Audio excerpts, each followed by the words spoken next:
All right, I hope everyone's having a great summer. I want to share with you some of my most favorite exercises utilizing the ball and of course the Bender ball.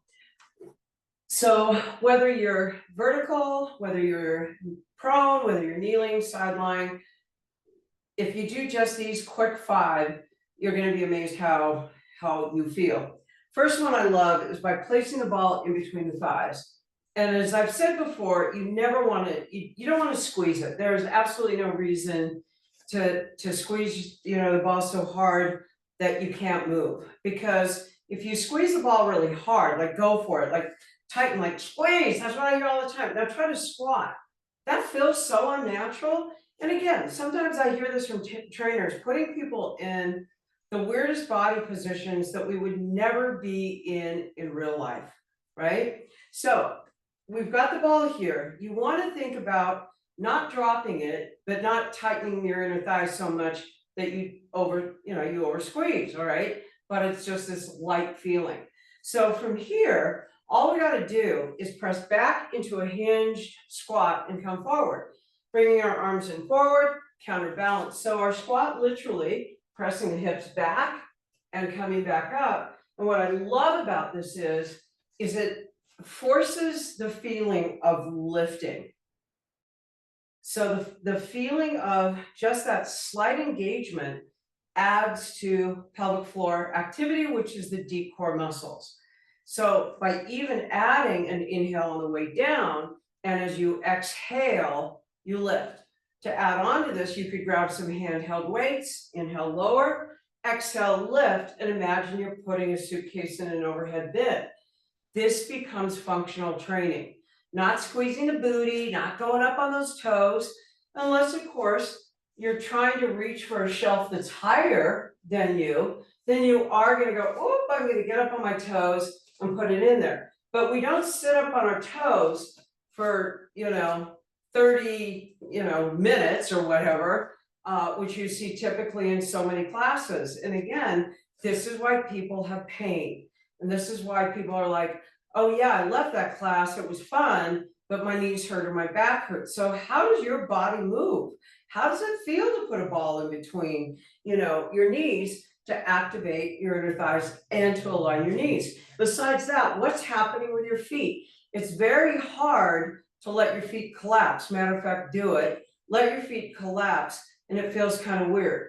But the minute we lift our arches up, we're activating those deep core muscles. So again, our feet, thinking of our feet as a dome, pelvic floor as a dome, rib cage dome, top of the mouth, top of the skull, lifting all those arches up provides some levity and some strength in our body. So this for me vertically has to be one of my most favorite exercises. And once again, if I'm, happen to be at a bar class or I'm teaching bar, and I'll just use my springboard bar here as assistance, is even if I'm here, I'm still in that really nice functional squat. And besides that, I'm moving through shoulder flexion by sending my tailbone back and lifting, okay? But this whole business of this position here in bar classes, I gotta ask why? Why are we putting our body in positions that are completely unnatural and counterintuitive of how we want to move? That is one of my most favorite vertical exercises. Now, prone. Okay, so a lot of times I might even find myself when I'm on my forearms that I might get a little bit lazy and I kind of sink through my spine. Placing the ball underneath the sternum and tucking the toes under and lifting. So once again, I'm not squishing the ball, I'm not resting on it, I'm here and I'm lifting off the ball, and then I lift one knee and then the other, and now I've got stability.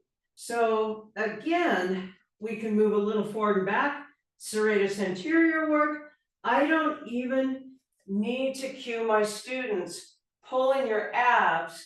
My cue there is feel the work in the scapula area and try to keep a light touch on the ball And automatically, then people are like, okay. I feel a better alignment in my shoulders and in my spine than otherwise I wouldn't. My favorite one of all time, of course, is placing the ball behind the back. When I created this exercise, oh my God, believe it or not, in 1999, this is how long I've been using a small ball. So think of pressing the lumbar spine sacrum into the ball. Just by doing that, so what you don't want to do is tuck those hips under. So even when you are leaning back, I don't want you to grip your hip flexors. We do that all day long anyway. We don't need to do it when we're doing this. So by looking up, bringing the arms above you, and just noticing from pubic bone to sternum, and by opening and closing the arms, I'm lengthening the front of my body. As opposed to how am I sitting right now? I'm in flexion, yet 99.9% of quote unquote core exercises are crunch and crunch, hundreds, and all this stuff, and everyone's walking around with a forward head lead.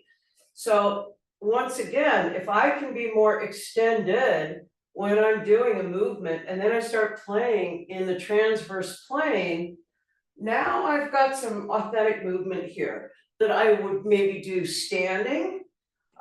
For example, like if I'm going to throw a ball, this translates to throwing a ball, for example. I'm having to wind up my obliques, as to where if I'm laying down on the floor, this translates to absolutely nothing. All right. So once again, we have to say, we've come a long way in our industry. Why not embrace the fact that there's so many things that we can do that don't compromise our body? So number 4, that's going to be this one. So with the right knee in front, and I've got from shoulder to knee to heel, I'm going to be here. Just by default, I'm already lengthening my hip flexor, I'm lengthening through the side of my body, and my neck is protected here. I don't want to take my hand away because that's not going to feel good at all on the cervical spine. I can take the elbow away and push myself up and lower, lifting and lowering here. And I'm loading to explode.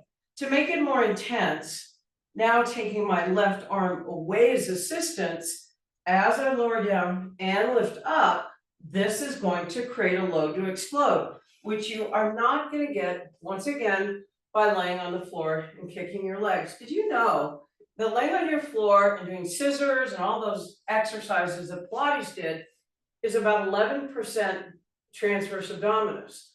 The rest is hip flexor. So when people say, I really want to torture and kill my lower abs, it's like, no, you don't.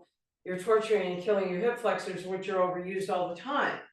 So by holding our head again, just notice from your right to left side, how different does one side feel? One side is going to feel exponentially strong, and the other side, you might go, I don't feel as strong on this side as I do on the other, for example. That's my sideline favorite, bar none, my favorite. Now, let's talk about my favorite stretch of all time is my hip flexor stretch, which for me, I advise doing every freaking day, especially if you think like, woo, I gotta do 100 of these dumb things. Stop doing that. All right, ball goes underneath the right side, the left glute is on the floor, you're at an angle. The right heel is on the floor, the right hip is lifted, the left knee is also now straight, and now you're gonna simply reach the right arm over the head. The goal here is to notice what you're feeling in the right hip. You want to feel space between the ribs and the hips. If you've done this movement with me before, you notice immediately the change. So by simply flexing the feet, pointing the feet, and breathing into your right side body, you're going to feel almost like tension. So when you inhale, you actually feel the tension on the tissue, which is a good thing, okay? And you want to stay here for a good 60 seconds. And then when you take the ball away, you're going to notice, even in 30 seconds from laying here, maybe it was 60, that you feel a difference between the right and left side. And then, of course, you're gonna do it on the other side as well. That has to be by far one of my most favorite go-to. If my back is tight or my knees hurt, I do that one all the time. So those are in your pocket exercises that you can do anywhere, anytime with a Bender ball or something similar. So you've got vertical core, you've got a good strong plank, you've got seated lengthening of the front of the body, you've got sideline lengthening of the body and lengthening of the hip. So really when we look at this whole philosophy, lengthen to strengthen, is when we create magic in our bodies. I'm Leslie, I'm your core companion, and I hope this gives you some great ideas today.